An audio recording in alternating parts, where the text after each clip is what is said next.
I said no. I said, no, I don't want a C-section. I said, absolutely not. I said, I'm 6-7 meters dilated. And I think the hardest part for me was that they wanted me to make a decision like that.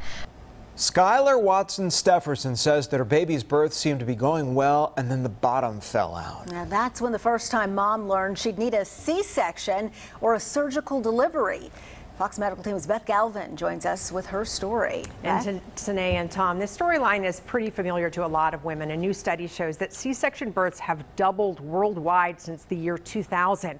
And here in the U.S., about 32% of births, or 1 in 3, are C-sections. And that's far above what researchers say is the 10 to 15% considered medically necessary. Well, Watson Stefferson agrees that she needed a C-section, an emergency C-section, but she says it's still hard to accept even 4 months later.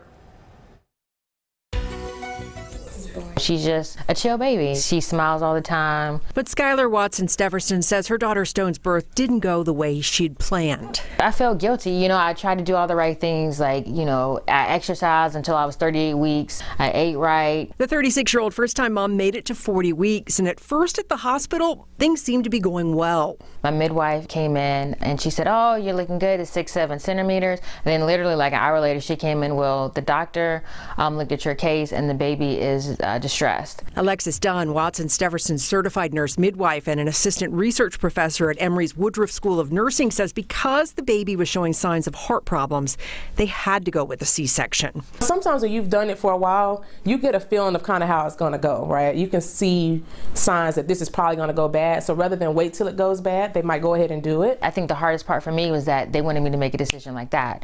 And my midwife, thank God for her, because she saw how upset and distressed I was. So she said, you know what, everyone just give her a minute. Can everyone just leave the room? Watson Stefferson chose to go ahead with a C-section delivery. And Dunn says women should ask their providers beforehand how they would handle a complication like this. But I think if women want to avoid C-sections, one, you have to realize sometimes they're not avoidable, sometimes they're needed. Yet 1 in 3 births in the U.S. is by C-section, and Dunn says that's high and likely driven in part by the threat of lawsuits down the road. You have a bad outcome and you have a vaginal birth, the question could then be, well, why didn't you do a C-section? So I think sometimes there's a little bit of pressure on some providers. Yet surgical delivery comes with risks too, and pain. It's just so hard to come home with a new baby and then you've had this major surgery and like you're sore, you can't even climb steps. 4 months after Stone's birth, she's doing excellent. But Skylar Watson Stefferson can't help but wonder, what if? I would be remiss to say that my care wasn't superb, because it was. I think going into it this time, I probably would do a little bit more research, maybe try some holistic approaches.